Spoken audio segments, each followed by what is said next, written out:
Bueno.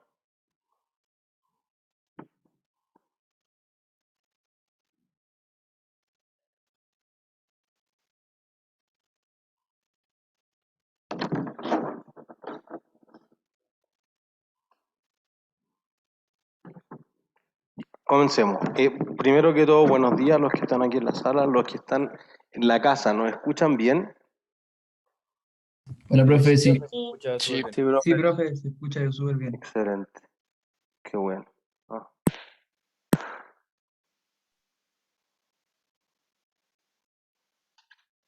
¿Estamos? ¿Vamos? Perfecto.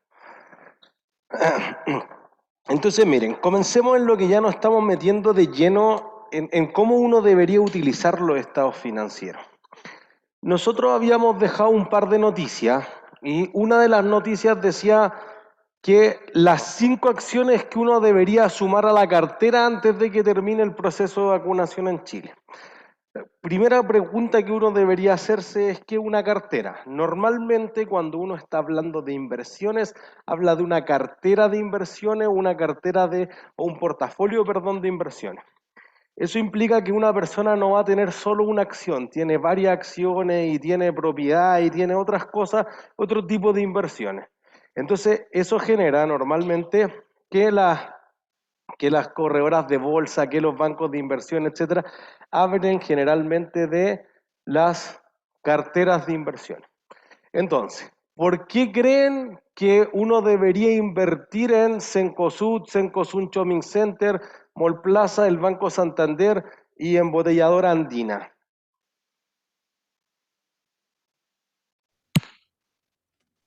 Porque están bajas en este momento.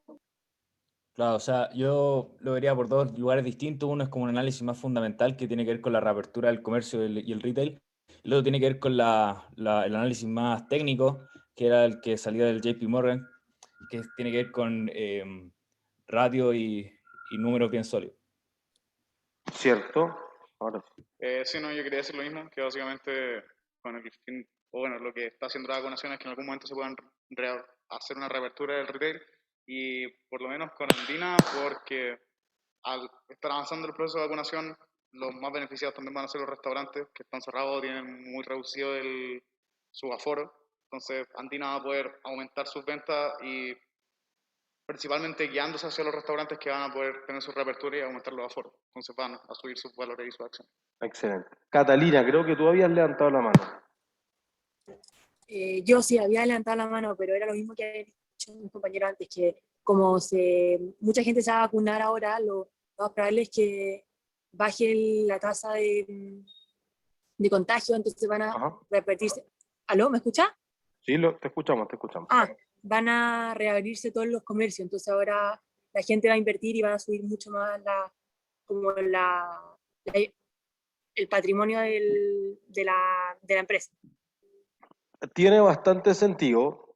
Y entonces fíjense que quizás dentro de estas 5 recomendaciones que hacían en el diario financiero, uno podría descremar ciertas cosas, porque por ejemplo, Cencosud, primero hay que entender qué es Cencosud, a qué negocio se dedica Cencosud.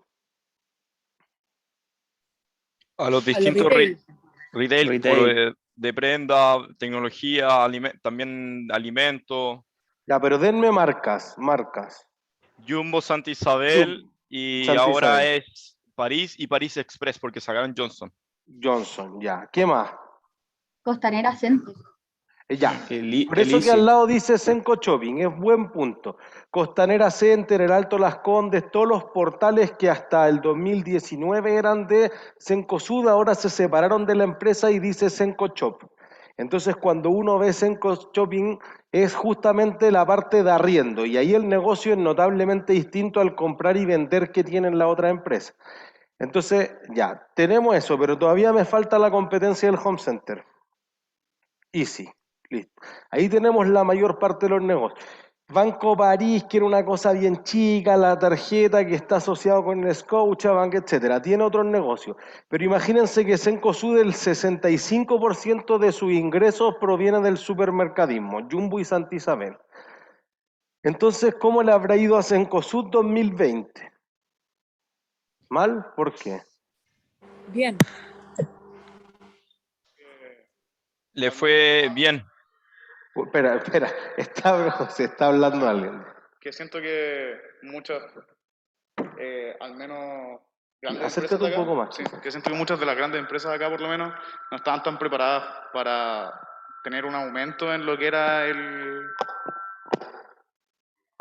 lo que es las ventas online. Entonces, cierto que a lo mejor aumentaron sus ventas online, pero pudo haber bajado la liquidez, por lo tanto, probablemente les fue peor que los años anteriores. Sí, no, es probable que eso le pase a París y quizá eso le pasó a Lisi, pero no sabemos tanto. Probablemente Home Center y Easy le fue bien porque como que la gente empezó a comprar cosas de la casa que no necesitaba antes. Pero ¿al supermercadismo tuvo mucho impacto en la pandemia? Yo creo que en este caso le fue bien en Jumbo. Y yo puedo explicar un supuesto. Claro, porque en el fondo los supermercados eran de los bienes más esenciales, entonces no había Exacto. y quizás que uno lo ve como súper lejano, pero al principio de la cuarentena extrema, a finales de marzo, abril, como que la gente tendía a acumular, entonces tuvieron que limitar cuánto confort comprabas, cuántas conservas y ese tipo de cosas, entonces como que uno ya se le olvida porque ahora es más normal, pero en ese momento quizás tuvieron resultados sumamente buenos. Obviamente tiene algunas cosas. Por ejemplo, ¿cuál creen que es el mejor trimestre de un retailer? ¿La Navidad? La Navidad, por el último trimestre. Y obviamente la Navidad no fue lo que era en temporadas anteriores. Y obviamente todo lo que tiene que ver quizás con veraneo tampoco tuvo el impacto que hubiese tenido de que va a comprar quizás en diciembre, para enero y febrero. Entonces, tiene algunas cosas acotadas, pero que hubiera sido brutalmente golpeado quizás no es lo mismo. Entonces uno pensaría, por ejemplo, que quizás Cencosud y Andina B tuvieron o van a tener un desempeño quizás que es bueno y que está mejorando todavía. Esto es embotelladora andina por si acaso, Coca-Cola. ¿Qué significa la B? Que la empresa tiene dos series de acciones. Serie A, que la tienen algunos accionistas que nunca la sueltan, y la serie B, que es la que más se transa y que tiene el resto de los accionistas. Por eso le ponen el guión B. La situación debiese ser distinta para los malls de Cencosud, Cenco Shopping o Mall Plaza. ¿Cómo le habrá ido a esa empresa? Mal, Mal. ¿Por qué? porque porque no, la gente estaba encerrada, le daba miedo contagiarse, entonces no iban a consumir. No, claro, y aparte las tiendas habría que ver cómo les fue con los arriendos, principalmente el Mall Parque Arauco. Claro, si la gente no va al mall, no hay por dónde. Por eso, Aparte pero si la gente no va al mall, ¿cobro el arriendo el Parque Arauco, Mall Plaza, Cenco Shopping, Vivo o cualquier otro? Sí, igual cobran arriendo. ¿Sí? Solamente que de Ya, repente, aquí hay una decisión de negocio. ¿Ustedes cobrarían el arriendo o no? Sí, ¿Sí? ¿Por qué? porque es mi única fuente de ingreso al final, o si no, no puedo mantener el mall.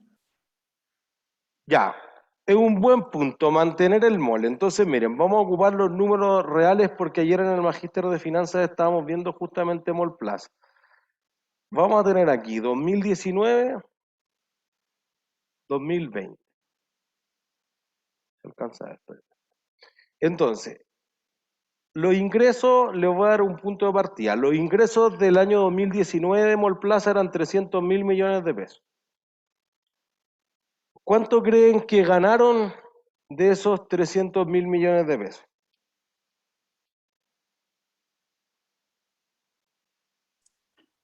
40. No, 40.000, O sea, claro, muy porque no poco, todos lo cobran. muy poco, más que eso. 110. No, mucho, un poco menos, 100. 90.000. 100.000, que es mucha plata. Fíjense que cuando uno considera la utilidad neta comparado con los ingresos, es un tercio, digamos un 35%, para ser número grueso. Obviamente el número es 309.000 millones y detalles, yo hice los números gruesos, pero uno dice, es difícil que una empresa, después de pagar todos los gastos de administración, todos los costos del servicio, los intereses, etcétera, se logre quedar con un tercio de las ventas. Falabella se queda con el 7% en los buenos años, que le ha tocado duro a Falabella los últimos 3, pero se quedaba con el 7%. Entonces es difícil ver empresas que se queden con eso, así que cuando decían 150, no se me ocurre un ejemplo en el mundo de una empresa que se quede con la mitad de los ingresos como utilidad final. Es bien difícil alcanzar eso, o sea, Louis Vuitton, Zara, que tienen márgenes muy altos, quizás llegan a 25%, y entonces, y los malls que tienen mucha, porque tienen entre medio pocos costos. ¿Cuánto creen que vendió o que tuvo de ingresos, perdón, 2020 Mall Plaza? 100, No, más. 200. 180. Entonces fíjense que si uno ve la variación, digamos, porcentual, bajé 40%. Un golpe duro. Bueno, ¿cuánto creen que ganó? ¿O perdió? 60 no, mucho. No, menos. Menos. 10. Eso ganó. Pero ganó. Ganó, ojo. Entonces, fíjense que hay una decisión ahí, yo te arriendo el tiempo, si tú no puedes abrir tu tienda Lápiz López, a mí me da lo mismo, yo te cobro el arriendo igual. Es cierto, puedo seguir así, pues, pero ¿qué le va a pasar a Lápiz López? Va a quebrar. Entonces el mall tiene que decir, oye, quizá me conviene reducirle el arriendo a la mitad, quizá le dejo de cobrar y se lo acumulo y que después en el futuro me paguen un arriendo y medio por 2 años, cuando todo se recupere, porque a ti no te va a servir tener un mall completo vacío, y en especial que tú ya ves lo que está pasando, el e-commerce creció de una forma ridícula durante el año pasado, entonces ir al mall va a estar de pasado. En Estados Unidos pasa hace muchos años que eso, pero aquí tú dices, oye, quizás tengo que hacerme más partner, más socio de los arrendatarios, no tengo que terminar peleado. Entonces fíjense que los ingresos caen en 40, pero la utilidad cae en 90%. ¿Se entiende? Entonces fíjense que no es un buen año. Lo bueno es que no perdiste plata, pues muchas de las otras empresas o quebraron de plano o de plano perdieron mucha más plata y no quebraron, pero aquí gané poco. Entonces fíjense que lo primero que hay que ver es que uno diría, oye, 10.000 millones, ¿es mucho o poco? ¿Comparado con qué? Ya, eso es. ¿Se entiende? Por eso cuando la prensa dice, oye, es que la AFP ganaron 50.000 millones y la ISAPRE ganaron 200.000 millones, no sabemos nada, pues eso podría ser súper bueno o súper mal. Quizá hay que compararlo con los ingresos, quizá hay que ver lo que le pasó a Senco Shopping, lo que le pasó a Parque Arauco. No todas las empresas han presentado sus estados financieros 2002. Por eso yo agarré Mall Plaza, que justamente ya lo había presentado hace muy poquito, pero en el fondo quizás la tónica debe ser más o menos la misma, porque si tú ves que el Parque Arauco no le está cobrando a los arrendatarios, ¿cómo le va a estar cobrando Mall Plaza? ¿No se entiende? O viceversa. Entonces ahí uno dice, mira, tuvo un mal año, entonces ¿por qué debería comprar acciones de Mall Plaza? Bueno, Porque va a repuntar. eso, están baratas, o entonces regla de oro de las PIB. finanzas, comprar barato, vender caro. Entonces en algunos casos tú dices, oye, mira, yo voy a comprar una acción porque creo que va a pasar con el precio de la acción. Que va a subir, y puede subir porque, oye, tu negocio está más sólido, porque fui desarrollando otras cosas o porque eventualmente el año pasado fue un asco. Entonces ahora debería ser sí o sí mejor. ¿Entiendes? Al menos ya tengo mucha más claridad. Y por ejemplo, tú puedes estimar, oye, cada vez que teníamos que cerrar completo y se abría el mall, ya era una locura. Entonces, además, mucho de esto tú puedes decir, mira, no te corto el arriendo.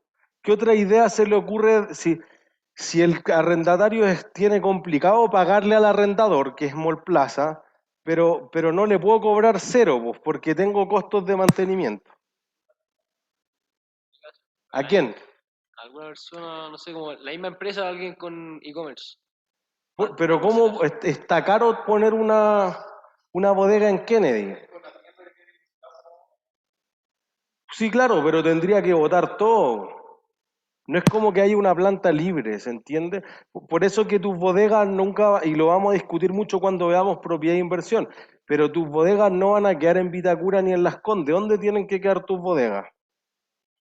En afuera, en Quilicura, en Pudahuel, son muy rentables las bodegas, 10% de rentabilidad. A mí me tocó hacer una empresa que tenía una cantidad de bodegas y decía, mira, showroom clase A, al frente voy a tener una oficina igual a que estuviera en el golf, y para atrás un galpón pelado, pero 1 metro cuadrado mucho más barato, pues si voy y construyo una bodega en Vitacura me sale carísimo el metro cuadrado, un desastre. Pero oficina sí es mucho más rentable ahí. Y no te conviene poner oficinas, por ejemplo, en Ciudad Empresarial, que un tiempo todos se querían ir a Ciudad Empresarial, era mucho más barato, pero quedaba tan lejos, inclusive con el túnel, que no era rentable, porque los clientes no querían ir, querían estar en el golf, chao, o en Nueva Las Condes, máximo llegar al Parque Araucano, no querían ni cruzar por hasta Vespucio al otro lado. Y entonces, eso hace la diferencia en el negocio. Entonces uno diría, oye, subarrendar creo que está difícil. Porque es lo mismo que decíamos, oye, si no vuelo los aviones, véndelos. ¿A quién? Pues si nadie quiere aviones. Si el problema es el mismo para todos. ¿Entiendes?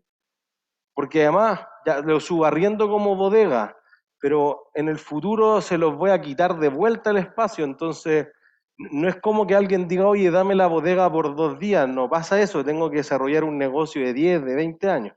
Necesito otra idea. Quizás podría ser que se endeudaran un poco al principio y ahí cuando el mall volviera a reabrir, como que se llevaran más porcentaje de las ventas de cada tienda. Eso es, perfecto, Sofía. Un punto premio. Los malls asociaron esto a las ventas, entonces dicen, mira, en vez de pagarme 1 millón de pesos al mes, págame el 7% de tus ventas. Si no entra nadie, no me paguen nada. Entonces, es mucho más simple ahí porque no tienes la presión. Dice, mientras más venda, feliz le pago más arriendo porque estoy vendiendo. Si no tengo ni una venta, ¿cómo me pago el 1 millón de arriendo? Ese era el gran problema. Entonces, esa composición de los ingresos, que históricamente ha sido algo así como un 93% de los ingresos es fijo y el 7% es variable, quizás cambió mucho más en la estructura. Entonces tú dices, oye, este año quizás como las ventas van a repuntar y ahora es más variable, quizás los arriendos sean más que el año anterior. Y eso podría dar algo importante ahí. Entre los ingresos y la utilidad hay una serie de costos y gastos significativos. Entonces, fíjense que evaluar un mall, que es una empresa de servicio, es distinto a la clásica empresa de una introducción a la contabilidad que es compra y vende un producto. Porque aquí como te entrego algo intangible, un servicio, no sé exactamente cuál es el costo de venta, comillas, asociado a ese ingreso. Entonces tú dices algo de este estilo. ¿Qué necesito para entregar el arriendo del mall? ¿Cuál es el costo de esos ingresos? ¿Qué costos debe incurrir el mall para poder arrendarlo?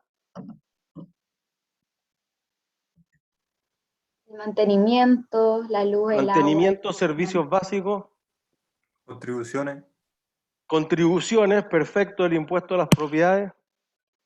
El ¿Sueldos personal. de qué? Conserje, personal, ¿De? conserje.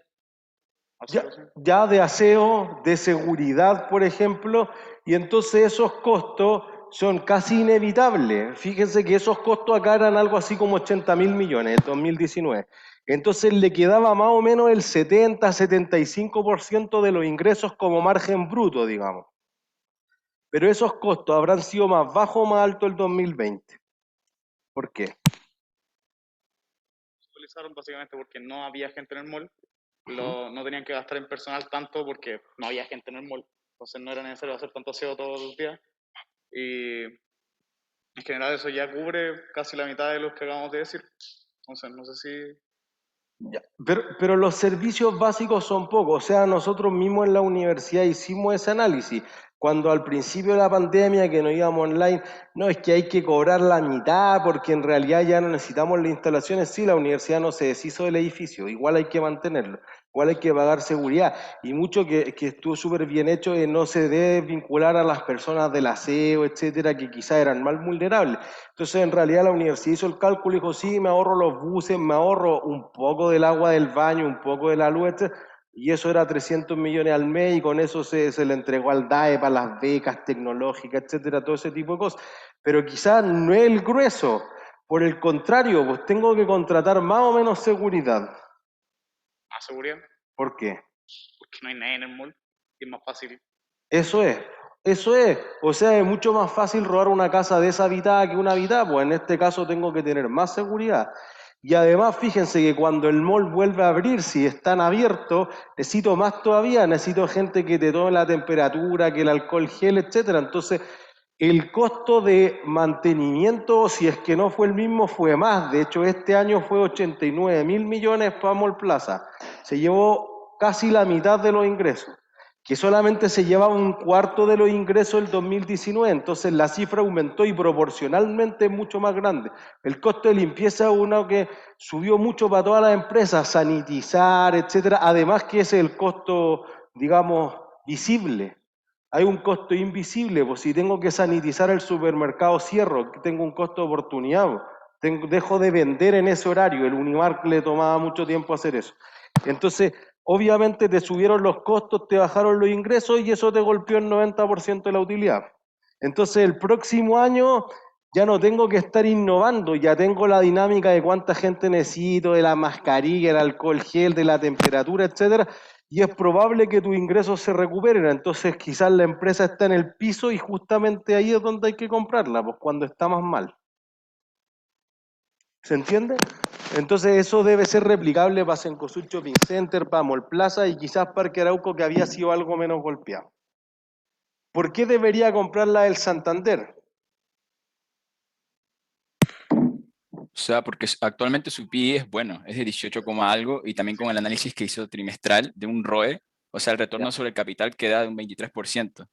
Y actualmente, o sea, y esto, como se le menciona, contra la competencia que por decir el Banco de Estado investigué, y están como iguales, tienen un 21, pero tienen mucha más como capacidad de ventas de inversión, tienen muchas más inversiones a disponibilidad, con lo cual todos estos factores hacen que actualmente se lo ve inclusive bien y cuando vuelvan de nuevo a recuperarse todos los centros comerciales, van a ir en conjunto con el Banco Santander o con otros bancos, pero más hacia el Santander porque está bien.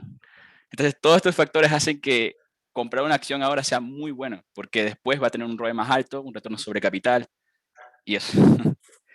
Es cierto, o sea, va a aumentar debiese aumentar la rentabilidad para el accionista, pero particularmente en el caso de Chile hubo algo importante. ¿Cuál es el negocio del banco? Prestar plata. Prestar plata, ¿por qué? Los intereses. Por los Intereses. intereses, perfecto. Hay que prestar aún más plata. Cuando yo presto plata, ¿qué activo te queda? ¿Cuántas por cobrar? Una cuenta por Un punto cobrar. por cobrar. ¿Qué le podría pasar a una cuenta por cobrar? Deteriorarse. Volver sin cobrar. Ya. Eh, Si se vuelve incobrable, entonces digamos que o tengo menos ingresos, tengo más gasto, pero la utilidad baja, sí o sí. Entonces, en el fondo, ahí lo que tú vas a decir es algo. En Chile, ¿la gente que pagaba sus créditos habrá aumentado o habrá disminuido? Disminuyó. ¿Por qué? Disminuido. Porque tienen menos ingresos generalmente.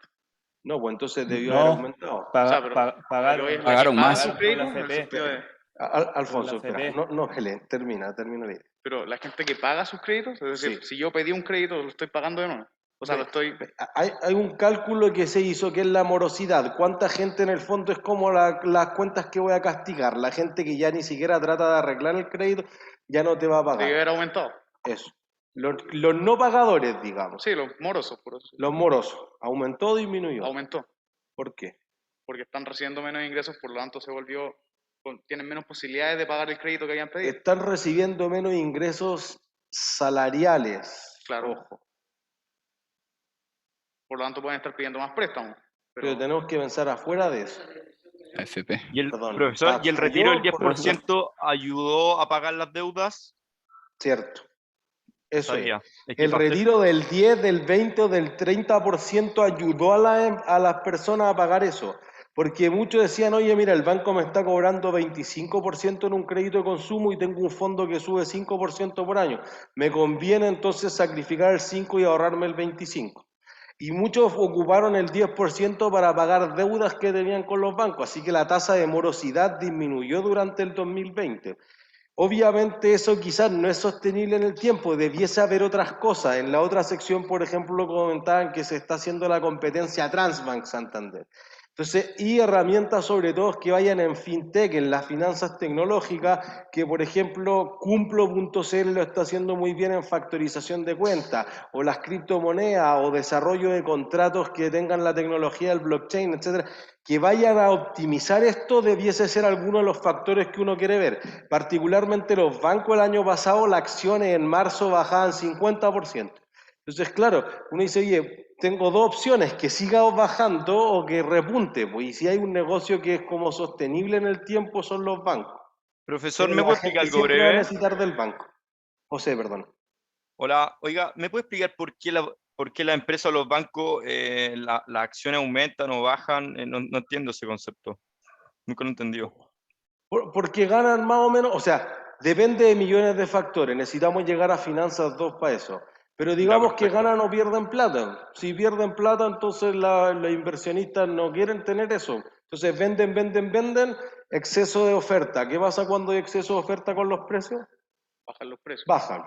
Y por el Claro. contrario, si ganan plata, todos la quieren, pero hay una cantidad limitada, entonces como todos tienen que comprar, ¿qué pasa con el precio? Ese exceso de demanda sube. Claro. Digamos que esa es la versión simple, la versión compleja requiere de unos 4 semestres más de carrera. Profe, ahora que estamos hablando de esto, habíamos ¿Ah? hablado antes del Banco Santander y claro, el tema es que se estipulaba que la acción iba a subir de precio. Y yo quería preguntar si es que el Banco Santander tiene la posibilidad de emitir acciones, porque en caso de poder hacer eso, el precio igual no subiría, sino que o bajaría o se mantendría igual por la emisión. Claro, pero ¿por qué emitiría acciones el banco? Por falta de plata. Pero para eso pide un préstamo a otro banco más grande, ¿no? O sea, es mucho más difícil analizar esto porque piensen que el La tasa activo de del interés. banco se financia en 95% con pasivo. Préstamos, bonos, depósitos de las personas, etc. Otras cosas, y el 5% con patrimonio. Entonces, cuando las acciones suben, es cierto, algunas empresas tienden a emitir acciones, pero siempre y cuando la plata que yo recaude la vaya a invertir en algo, no tiene sentido no invertirla en nada. O sea, para tener la plata guardada no es negocio. ¿Se entiende? Entonces, si, no sé, pues Tesla Motors, por ejemplo, vende acciones porque tiene un déficit y producir autos eléctricos obviamente tiene una inversión en infraestructura gigantesca. Entonces, ahora que las acciones han subido 400%, ya vendo más, pero es porque la va a invertir, pero podría ser que tu acción esté en el máximo y no tenga que vender acciones, no, porque no hay nada donde invertir los recursos que le entran a la empresa producto de esa venta de acciones. Claro, o sea, podría ser que esa emisión, en el caso del Banco Santander, podría hacer más daño que un préstamo, por así decirlo. Claro, aparte, en especial en este mercado, el Santander y el Chile ya tienen el límite de la participación de mercado que les permite la ley, entonces no tiene mucho sentido que ellos vayan a hacer aumentos de capital porque ya están como, no podrían hacer mucho más, no pueden dar más préstamos. ¿Sí? ¿Dudas? ¿No? Entonces, fíjense que lo que queremos introducir aquí con estas noticias es que uno debiese estar mirando ciertas cosas en los estados financieros. O sea, todo lo que hemos discutido ojalá se reflejara en los estados financieros. Y la segunda noticia iba más en la línea inmobiliaria y decía, mira, el precio en la última década se ha triplicado el precio del suelo, ha subido 218. Entonces, si teníamos un terreno que valía 1 millón y ahora vale 3.180.000. Eso lo que produce es que tú tengas esta idea. Oye, tú lo compraste por 1 millón, pero ahora vale el triple. ¿Cuánto debería mostrar en los estados financieros? ¿El millón o los 3.180.000? Eso es el debate histórico, el costo histórico y el valor razonable. Ahora, yo pensaría que como es una propiedad, yo lo vería por valor razonable. Es que todavía no sé lo que es el valor razonable, pero suena, ¿por qué? ¿Por qué debería hacerlo? Bueno, es que en verdad reflejaría más la realidad económica actual. Pero, por ejemplo, a la universidad, ¿le importará saber cuánto vale el terreno en el que estamos? ¿Sí? ¿Por qué? Para ver su patrimonio. Ah, si no piensa vender, Porque miren, imagínense que subió lo mismo, el promedio de Santiago subió 218, entonces el edificio en el que estamos vale 3 veces y la matrícula subió 3 veces. Entonces quizás tu decisión táctica de negocio me da lo mismo cuánto valga el terreno. Es que, si es que uno piensa al final, vender el terreno debería... Es que ni siquiera debería contabilizarlo así, no debería contabilizarlo así hasta que vende el terreno en ese precio. Bueno, podría ser, pero si tú tienes la intención de vender, Lo tienes que tener en mente como que está con el... Eso. Los inversionistas que vean los estados financieros dicen, oye, pero lo compraste hace 20 años, me da lo mismo, yo quiero saber ahora en cuánto lo podríamos vender para tomar la decisión de si venderlo. Entonces, por eso podría ser que el millón es una respuesta correcta y el 3.180.000 también es una respuesta correcta. Lo que pasa es que uno tendría que decir, oye, mira, yo uso el terreno, me da lo mismo cuánto valga. El caso de la universidad es más probable que lo mantenga al costo, a 1.000.000. En cambio, tú dices, no, pues yo me dedico, por ejemplo, a arrendar el Mall Plaza, si el terreno vale el triple, yo cobro el triple de arriendo. O si yo voy a vender esto, soy una constructora, una inmobiliaria, no me sirve nada el millón, es una información añeja, necesito información táctica ahora ya. Y entonces eso hace una diferencia significativa. ¿Se entiende? Entonces, por ejemplo, aquí después obviamente la noticia te da más datos, pero cuando se hizo la reforma tributaria anterior, la del 2014, se le colocaba impuesto al valor agregado, IVA a las propiedades. Y esa información, o sea, ese impuesto en el fondo se suponía que iba a contraer la demanda, pero no contrajo la demanda. Esa misma duda de por qué si es que le van a aplicar IVA, porque supone que el 2014 aumentó mucho, y yo supuse que era precisamente porque iban a intentar comprar antes de que le aplicaran el IVA. Sin embargo, cuando le aplicaron el IVA, siguió aumentando más y más. Entonces no entiendo por qué uno seguiría invirtiendo en algo que tiene o que va a ser menos rentable porque tienes que gastarlo en un impuesto después. Eso, porque en el fondo si tú la comprabas por 1.000.000, ahora la compraste por 1.190.000, pero como la compró una persona para arrendársela a cualquiera, no, la persona no es deducible de impuestos, entonces el IVA es un gasto para ellos, no lo recupera. Pasan dos cosas. Uno, tú dices, los terrenos no los puedo producir, la oferta es limitada.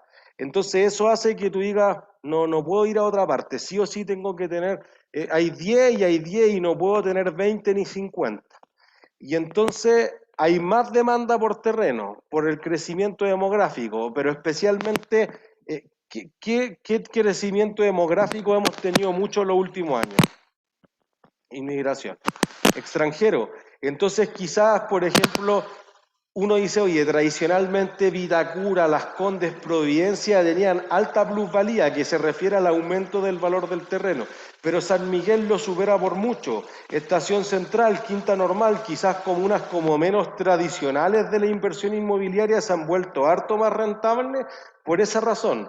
Entonces tú dices, oye, el mercado está cambiando, pero siguen siendo los mismos terrenos. Entonces uno diría, oye, como clásico que uno dice, los terrenos nunca bajan de valor, es falso, podrían bajar en la crisis subprime, en la crisis inmobiliaria de Japón sobre todo, pero es difícil que baje, porque la oferta es estática y la demanda es creciente. ¿Se entiende? A menos que la gente se empiece a morir y haya un exceso de oferta. ¿Se entiende? Pero no en estas condiciones, perdón. Profesor, le pido disculpas, pero me perdí en la explicación. ¿Por qué los precios del suelo van subiendo, aumentando? Porque hay 10 terrenos y necesitamos 50. Y no puedo producir más terreno. Claro. ¿Se entiende? Entonces, y además en un terreno como ahora necesitamos, tú ponías una casa antes, pero ahora no me cabe, porque tengo, no sé, 3.000 personas que meter. Yo tengo que poner un edificio de 20 pisos. Como te puedo meter 20 casas, entonces estoy dispuesto a pagar más por ese terreno.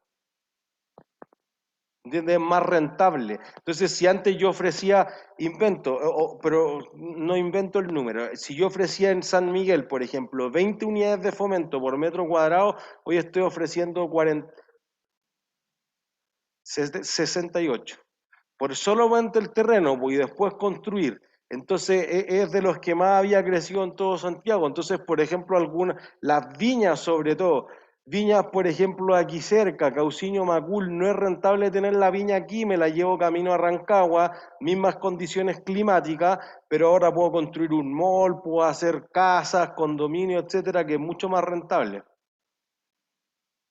Y profesor, por ejemplo, en Pucón las casas, los precios fueron aumentando porque Pucón iba creciendo, ¿no? El turismo, la gente iba quedándose a vivir, era una mejor calidad de vida y por ende los terrenos eran más caros por ello.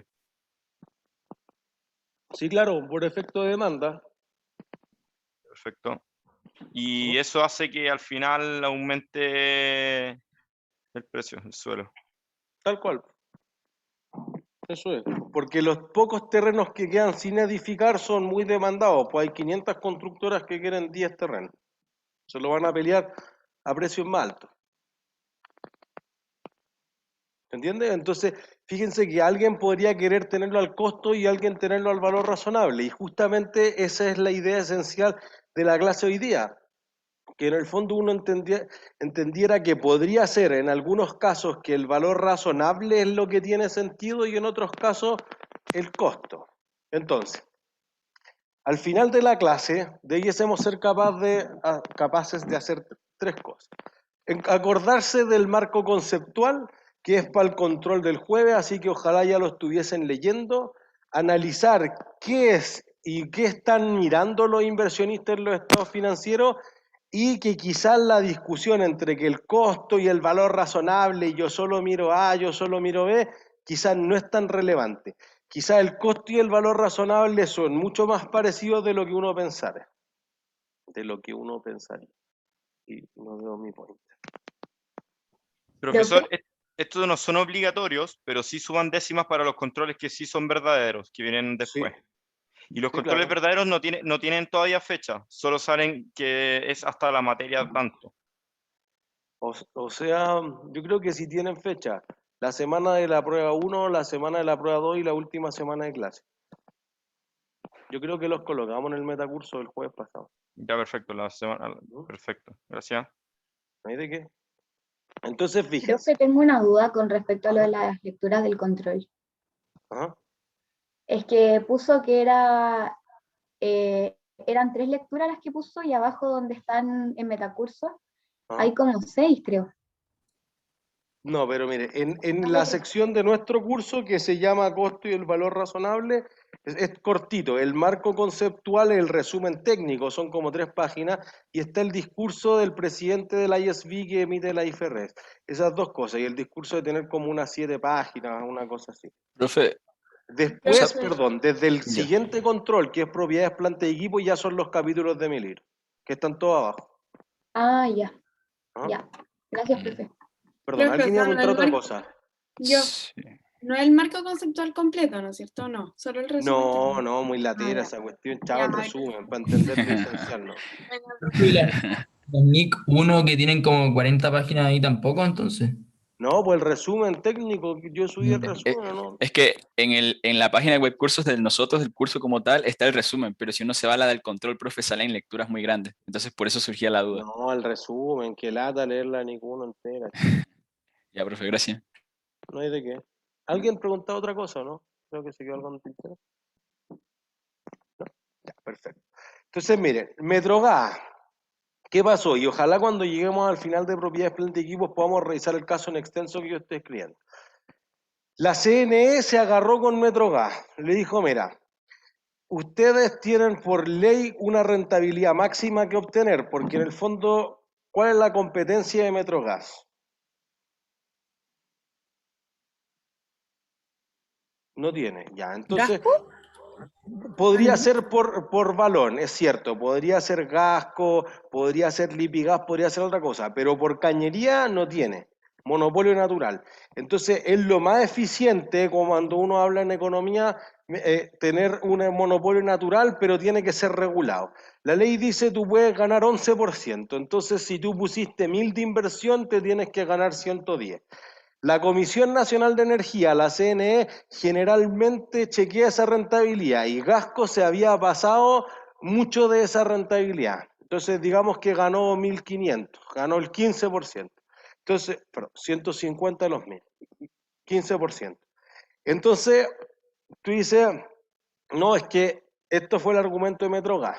No, es que ustedes están calculando mal la rentabilidad. Yo gané 150, pero el costo de la inversión es 1000. El valor razonable es 2000, entonces gané menos de lo que dice la ley, gané 7,5. Ah, ya, entonces no he ganado. Si en realidad tú hubieras ganado más de lo que debieses haber ganado, entonces, ¿qué debería hacer Metrogas si cobró de más? Devolverlo. Eso. Podría haber un reembolso o ganar menos el próximo año, bajar los precios. Porque, ojo, no es desde el origen que Metrogas quiera hacer mafia y ganó más plata, sino que en realidad puede ser que la gente consumió mucho más gas y ya se había fijado el precio del gas, entonces por la demanda subió, entonces eso lo compenso el próximo año bajando el precio. Y entonces, como ese fue el argumento de Metrogas, dijo, ustedes están valorizando mal, entonces la CNS le fue encima y le dijo, oye, mira, que tú estás considerando como una inversión las tuberías, la conexión domiciliaria de llevar el gas hasta el patio de la persona y las cañerías, ¿son un activo de Metrogas o no? Sí, ¿Sí? ¿Por qué? porque es su fuente de ingresos futura. Son necesarios para su Es producción. cierto, pero esa es una de las 4 condiciones que citamos por un activo, le genera beneficio económico. Esa es la duda. Que no, o sea, no existía hasta ese momento. Fíjense que después ganó más el 2015, el 2016 y se tuvo que hacer una nueva ley el 2017. Pero en el fondo uno dice, oye, ¿tengo el control del activo? ¿Metrogas puede saltarse la reja de tu casa e ir a cortar la cañería? No, no hay No. control, listo, no es activo. Si no es activo, ¿qué es? Fíjense que no eran 1000, ahora es sobre 500, entonces te ganaste el 30% de rentabilidad, está mucho más pasado. Pero si no es un activo, ¿qué es? También crecen por el debe. ¿Un medio? ¿Una qué? ¿Como un canal, por así decirlo? Sí, pero contablemente... Es un pasivo. Pasivo. No, pues los pasivos crecen por el debe o por el haber. Patrimonio. No, Ingreso. un gasto. Bueno, no quedan muchas opciones tampoco. Pero un gasto. Entonces, de vuelta, no, pues entonces yo no gané 150 pues, porque le tengo que cargar todos los gastos de conectar al cliente. Entonces ahí se armó una discusión que se tuvo que zanjar en la nueva ley, etcétera. Entonces ahí uno dice, oye, podrían haber discusiones importantes si eso no es, si al costo, si al valor razonable, etcétera. En otros casos, por ejemplo, estas acciones, yo las saqué de un día bien crítico en la bolsa en marzo del año pasado, pero imagínense que la acción de LATAM Airlines ese día había bajado 44%. Entonces tú podrías haber comprado perfectamente la acción a 3.000 y al otro día vale 1.500, 1.556.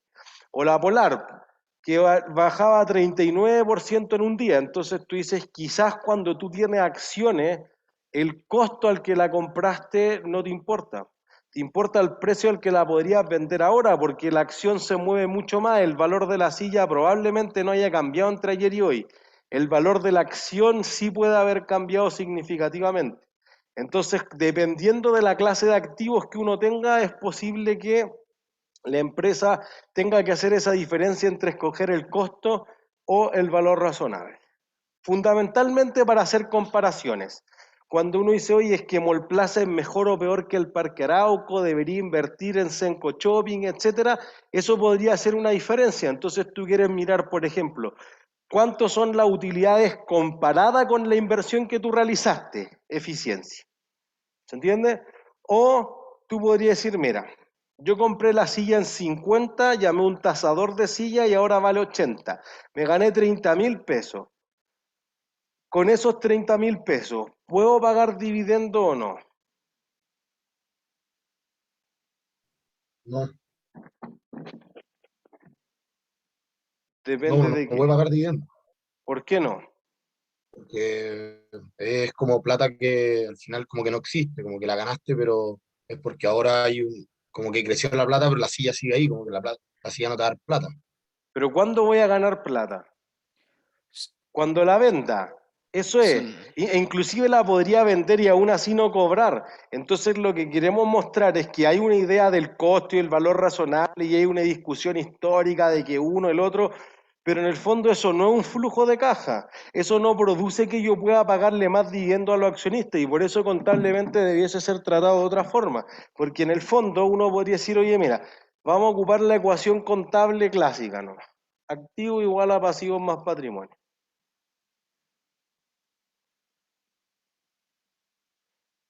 Entonces tú dices, oye, el activo subió en 30 y el pasivo quedó constante, entonces sí o sí el patrimonio subió en 30. Pero ¿a qué parte del patrimonio va? No sabemos. Si no puedo pagar dividendo, entonces no debería ir a las utilidades, debería ir a otra parte, que eso es lo que vamos a ver en la clase del jueves siguiente, cuando terminemos las propias plantas de equipo. Entonces, Profesor, uno dice, una parte técnica, los controles ajá, pueden ser, ¿cómo se dice? Contestados en cualquier momento del día, ¿o no? sí, Perfecto. ujú, Ya, gracias. no hay de qué. Entonces, fíjense que en lo que estaba mirando uno, hay ciertas cosas del marco conceptual. Uno dice, mira, la contabilidad está basada fundamentalmente en dos cosas. Si tú creas una empresa, ¿cuándo esperas que quiebre? Nunca. Nunca. Listo. No espero que quiebre. Principio o hipótesis de la empresa en marcha. Más allá que se llamen principios, características cualitativas de mejora fundamentales, no se preocupen de eso, miren más bien la esencia. Tú dices, oye, yo no espero que la empresa quiebre, entonces cuando yo incluyo en los estados financieros las sillas o las mesas o los micrófonos, considero que la voy a utilizar hasta que se deshaga, hasta que tenga que desarmarla, no que yo la fuera a vender mañana. Entonces esa es la idea de la empresa en marcha. Yo no creo que la empresa vaya a quebrar. Algo que cuando mostramos la TAM Airlines la clase anterior, el auditor decía, oye, ojo con que la empresa siga en marcha, porque como la empresa está en una reestructuración financiera, está a puertas de quebrar, entonces no es tan evidente que la empresa cumpla con la hipótesis de la empresa en marcha, pero así está preparada la contabilidad. Segundo, entonces, la idea del devengado. La contabilidad siempre mira hacia atrás. ¿Pasó esto? Sí, lo registro. ¿No pasó? No lo registro. ¿Se entiende? Entonces eso hace una diferencia significativa. Entonces, sobre esos dos pilares después le agregamos cosas. Por ejemplo, uno quisiera tener los estados financieros que reflejaran ciertas cosas. Primero, que representen la situación de la empresa. No que se vean lindos, no que se vean feos, sino que se vean tal como es. Idea de la imagen fiel. Entonces ahí queremos que toda la información que tú necesites que sea neutral, no que sea el caso pesimista o el caso optimista, sino el caso neutral, así es como es. Y dentro de lo que se sabe, que sean libres de error. Normalmente las empresas a veces quieren contabilidad perfecta y eso no existe. La contabilidad está llena de errores porque es humana la contabilidad. Por mucho que la lleve un software, hay estimaciones. Tú tienes que decir cuánto va a durar la silla y nos podemos equivocar. Y es probable que nos equivoquemos porque la silla no se va a deshacer en el aire el día que nosotros dijimos que era el final de la vida útil. ¿Entiendes? Entonces ahí hay una diferencia significativa, pero tú podrías hacer eso. O sea, tú dentro de lo que ves, sé que esa es la información correcta. Y por el otro lado, que sea relevante. Lo que nosotros decíamos en la clase anterior y que veíamos ahora con Molplaza, oye, yo quiero proyectar las utilidades de este año para saber cuánto van a ser los dividendos, cuánto hay que reinvertir, cuántos préstamos, etcétera, etcétera, etcétera. Entonces la información es relevante. Entonces uno diría, oye, mira, ¿cuánto jabón queda en el baño? Nadie le importa, no es relevante. ¿Entiendes? Pero sí cuánto hemos invertido en cada una de las salas híbridas, eso podría ser súper relevante. Entonces, hay cierta información de la empresa que no va a estar preparada en la contabilidad, que no es relevante. O tú dices, tengo 10 autos, pero ¿de qué color son? A nadie le importa.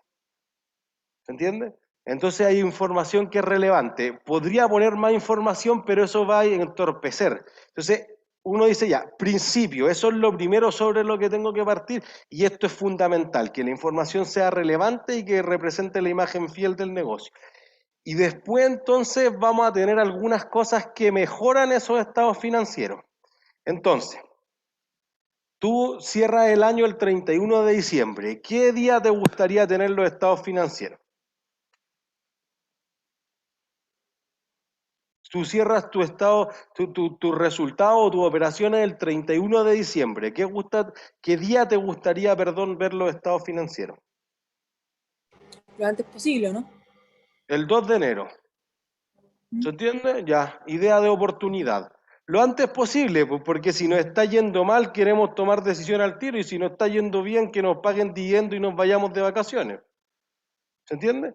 Entonces, eso es la idea de oportunidad, que la información llegue lo antes posible, oportunamente.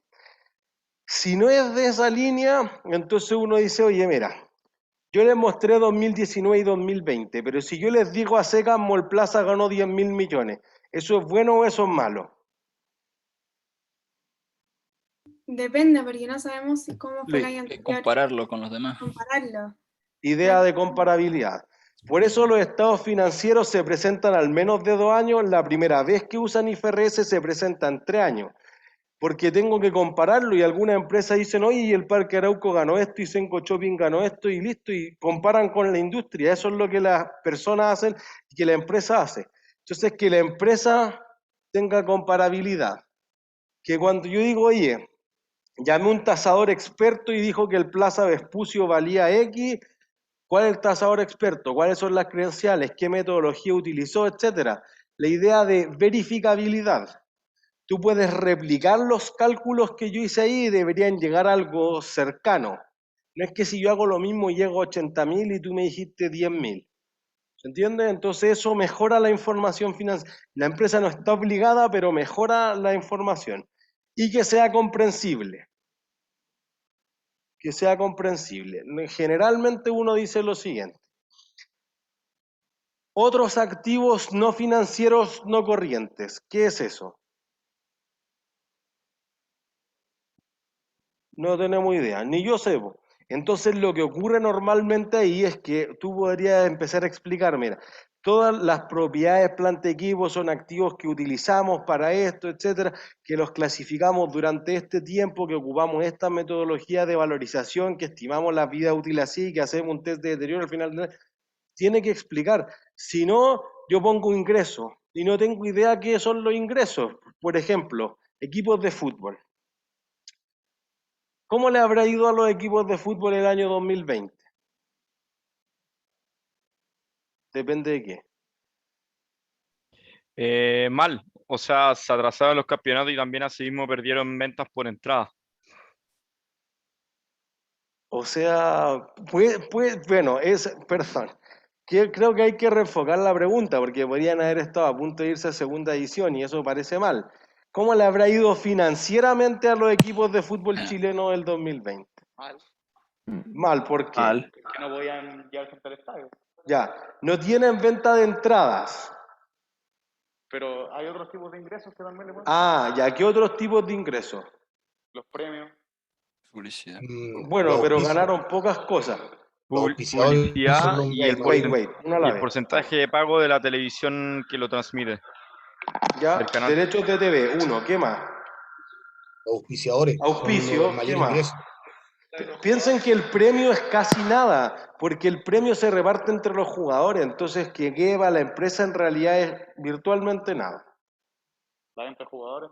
Venta de jugadores, pero ese es súper esporádico, es difícil. O sea, las veces que los equipos de fútbol ganan, y esto no solamente pasa con los chilenos, o sea, el Manchester United es el bono de peor rendimiento en Europa como los últimos 5 años. El Barcelona financieramente tiene un desastre, en ese sentido el Real Madrid le gana muchos números. Entonces, ahí uno dice, hay cosas que los números se ven de otra forma. Pues entonces, por ejemplo, tengo menos ingresos el año pasado por venta de entrada. ¿Pero qué ingresos deben haber crecido? Los derechos de televisión. Derechos televisivos, perdón. No sé si son accionistas, pero hay gente que le pone plata a los clubes. Como... Sí, claro. Los accionistas, cierto.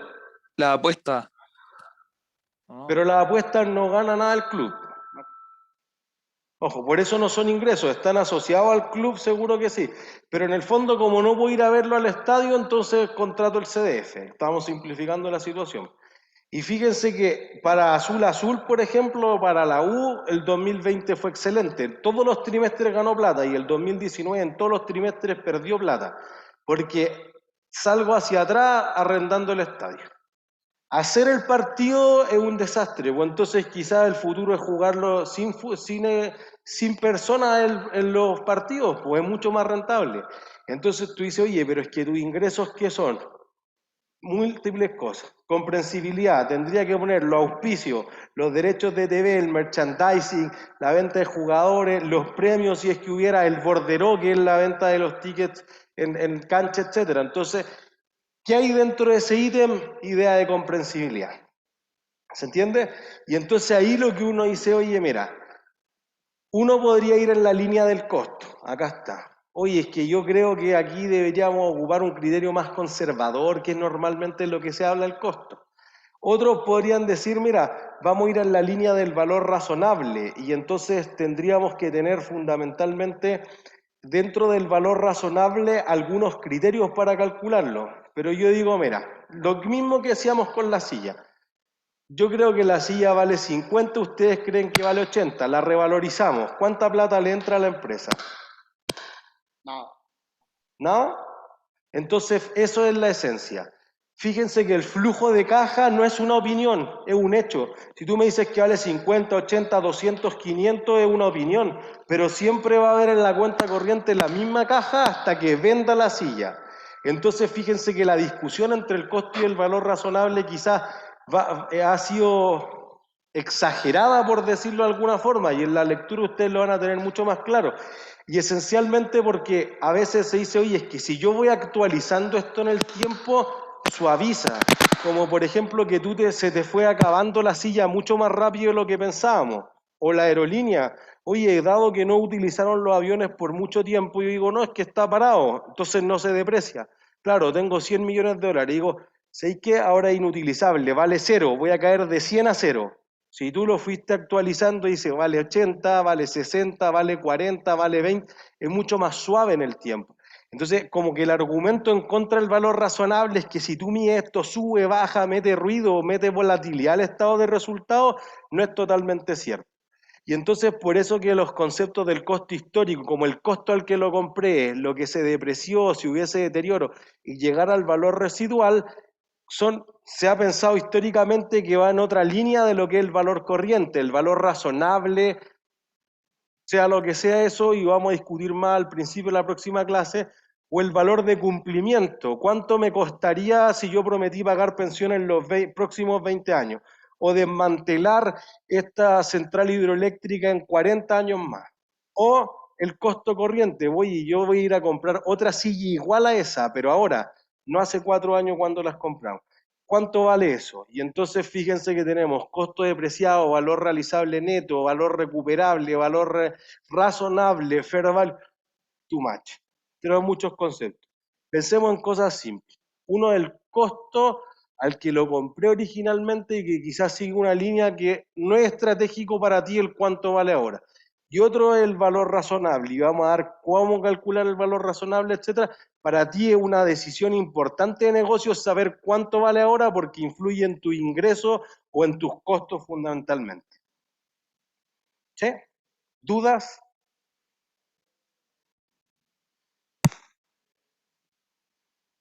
Si es que yo me dedico a vender productos en cierto sentido que son, no sé, estáticos, no sé, vendo televisores. Y los tengo que importar primero para después venderlos. En ese caso, siento que la discusión tampoco es muy importante, porque al final siempre es mejor valorizarlo al costo, en el sentido que pero eso del valor razonable debería verse más en casos de acciones y cosas así que son más volátiles. Es justamente en donde vamos a partir la próxima clase. Si yo compro un televisor ahora a precio de mercado, el precio de mercado es justamente el costo. Por lo tanto, es más inútil todavía la discusión, porque al principio el costo y el valor razonable son lo mismo. No después. Con el tiempo suben los terrenos 218%, pero al principio eran así. Yo me debería preocupar de eso cuando venda el televisor, no cuando lo tenga. Y por eso vamos a estar detallando mucho más en eso en las próximas clases. ¿Sí? Alejandro, ¿estás por ahí o no? Sí, profesor. Gracias. Todo tuyo. Muchas gracias, profesor. Estimados alumnos, un gusto saludarlos a todos y a todas. Mi nombre es Alejandro Celi, fiscal de la universidad. En estos pequeños minutos pretendo relatarles a grandes rasgos cómo funciona nuestra normativa interna disciplinaria, a efectos de evitar que pasen por procesos disciplinarios y se vean enfrentados a sanciones disciplinarias que pueden incluso significar que nos sigan en la universidad. La universidad no solo persigue la excelencia técnica, académica, sino que también persigue una excelencia valórica y lo recoge todo esto en el código de ética de la universidad, que en el caso de los estudiantes se aterriza en el código de honor de la universidad. El código de honor son las reglas de conducta que a nivel de disciplina todos los miembros del estamento estudiantil deben cumplir. Y si no cumplen, se enfrentan a procesos disciplinarios que pueden ir desde una sanción disciplinaria, una amonestación, que es un llamado de atención, hasta la expulsión de la universidad o la cancelación de la matrícula. Las infracciones en general en el Código de Honor pueden ser gravísimas, graves y simples. Mientras más alta es la infracción, obviamente, mayor es la sanción.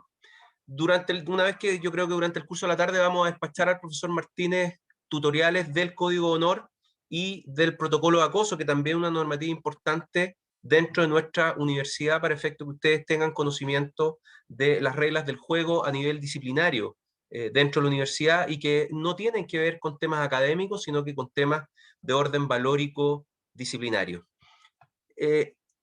Infringir el Código de Honor tiene un costo considerable, no solo desde el punto de vista del proceso en sí, que es desgastante, sino que también incierto, vale decir, no dura un poco el proceso disciplinario, por lo tanto usted no va a tener respuesta inmediata a cuál es la decisión disciplinaria, sino que también hay consecuencias colaterales, pérdidas de ICA, de posibilidad de optar a determinados profesores, horarios determinados.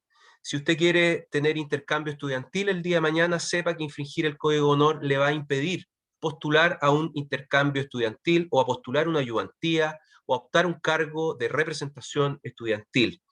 Y esto mientras usted esté con un registro disciplinario, que va a depender si es que infringe, si incurre en una infracción gravísima, va a estar 5 años registrado en la universidad. 3 años se incurre en una infracción grave y 1 año se incurre en una infracción simple. Los efectos de infringir el Código de Honor van a tener esa duración, 5, 3 o 1 año.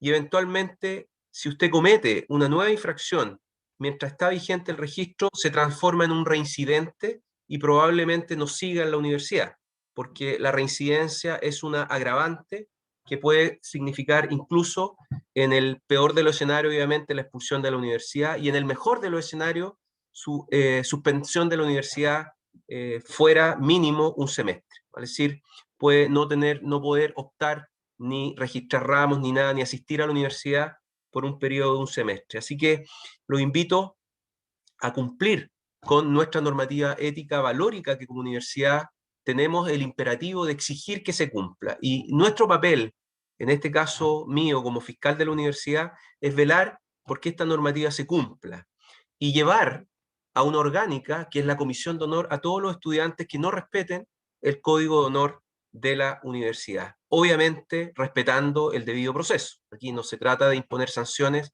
sin escuchar, sin recoger pruebas, evidencias, pero sepan que si que hubo una infracción al Código de Honor van a haber sanciones que pueden ir en el margen que les acabo de indicar. Ciertos tips finales para concluir esta breve charla. Evaluaciones individuales son individuales, en formato online siguen siendo individuales y es como si fueran presenciales, por lo tanto no pueden tener contacto de ningún tipo con compañeros, ni siquiera para preguntarles sobre las instrucciones de la evaluación si no las entendieron. Para eso están los profesores, los ayudantes, y no menos pueden mantener contacto en relación al contenido de la evaluación o al resultado de la evaluación. Camino, resultado, tampoco pueden tener contacto. Si tienen trabajos grupales, tengan cuidado porque los trabajos grupales son entre los grupos. Tampoco pueden mantener contacto con miembros de otros grupos porque bajo ese supuesto también podrían estar infringiendo el Código de Honor. A propósito del core, de los ramos de core, tengan cuidado en la presentación de ensayos. Si ustedes presentan ensayos, deben hacerlo con ideas propias y si quieren acudir a fuentes externas, ideas ajenas aun cuando se trate de Wikipedia, videos de YouTube, tienen que citar, para que de esa forma el profesor sepa que no se trata de ideas propias. Si ustedes no citan, están cometiendo una infracción gravísima al Código de Honor de la universidad que se llama el plagio. El plagio y la copia son dos tipos de infracciones gravísimas al Código de Honor de la universidad y por lo tanto hay una exposición a sanciones importantes que pueden incluso significar la expulsión de la universidad. Así que los invito a comprometerse con los valores que como universidad tenemos y del cual estamos preocupados de que se cumplan a cabalidad. No nos basta solo la excelencia como universidad, una excelencia académica, sino que también los profesionales que egresen de nuestra casa de estudio tienen que responder a los valores y ética que nosotros como universidad exigimos a nuestros miembros y que van a ser nuestros representantes en la sociedad. Así que muchas gracias, profesor, por darme esta posibilidad de contarles a grandes rasgos cómo funciona el código. Les vamos a hacer llegar tutoriales a través del profesor y si tienen alguna duda me la pueden hacer desde ya sin perjuicio que los canales pueden escribir directamente a Secretaría General o a mi correo electrónico alejandro.celis@uai.cl para salvar cualquier duda o inquietud que tengan sobre el particular. ¿Existe alguna duda, jóvenes, sobre la normativa interna universitaria, esta breve exposición que le acabo de hacer?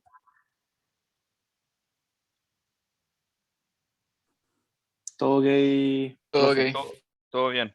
Excelente. Profesor, en el core, en las escrituras, entonces tenemos que necesariamente la citar, o sea, eso ya es... Porque de lo contrario, así pueden ir a buscar directamente la fuente de información y ver que no es plagio. Sí, José Ignacio, incluso si tú citaras mal, o sea, te equivocaste en cómo citar, no estás cometiendo un plagio desde el punto de vista disciplinario, ¿ya? Porque no estás engañando al profesor. Un error suave. Claro, puede haber un error de forma. Lo importante es que cites, aun cuando sea mal. Obviamente te voy a decir, cita bien, sigue con la ley de citas, cumple con la ley de cita, para eso los profesores te enseñan. Pero aun cuando cites mal, la sanción del plagio es para aquel que se apropia de ideas ajenas y las hace pasar como propias. Hay alumnos que han pasado por procesos disciplinarios por copiar desde YouTube y los pillamos y son sancionados por plagio académico y te dicen, nos contestan, pero si el YouTube es público. Bueno, señor, pero que sea público no significa que sea suyo. Presente el ensayo y diga que es de YouTube. No está cometiendo ninguna irregularidad, a lo mejor académica, pero disciplinariamente no se va a ver expuesto si usted permite que el profesor pueda distinguir entre lo que es propio de lo que es ajeno. ¿Se entendió, José Ignacio?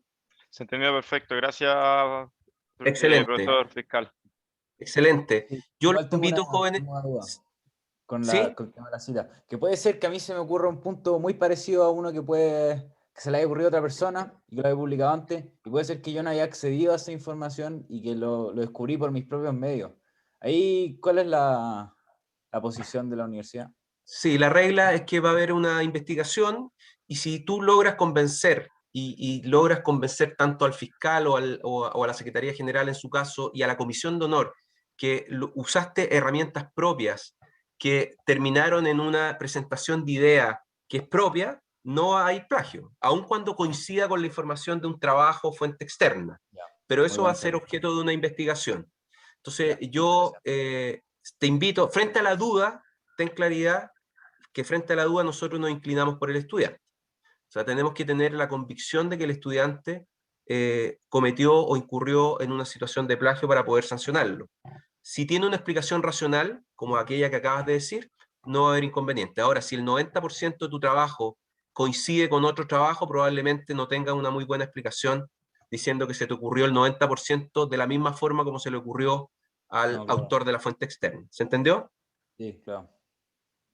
Entonces yo los invito, jóvenes, a cumplir con el Código de Honor, primero porque es una exigencia valórica, ética, propia, segundo porque la universidad sí lo exige, y tercero porque pasar por estos procesos es desgastante, incierto, no es grato, y por eso que el objetivo de esta charla es evitar que lleguen a conocer los procesos disciplinarios. Así que le agradezco su tiempo y al profesor Nicolás Martínez por darme la posibilidad. Profesor, presencia, ¿cuántos alumnos presentes están? ¿Está todavía en clase, profesor? 57 cuando partimos, ahora tenemos un poquito menos, pero cuando ¿Y en partimos hacían clases? 5. 5. Perfecto. O sea, ¿son los que están en virtual más los presenciales? Sí, 61 sí en total sí me excluyo yo. Excelente. Agradecido, profesor. Le vamos a hacer llegar los tutoriales y los videos.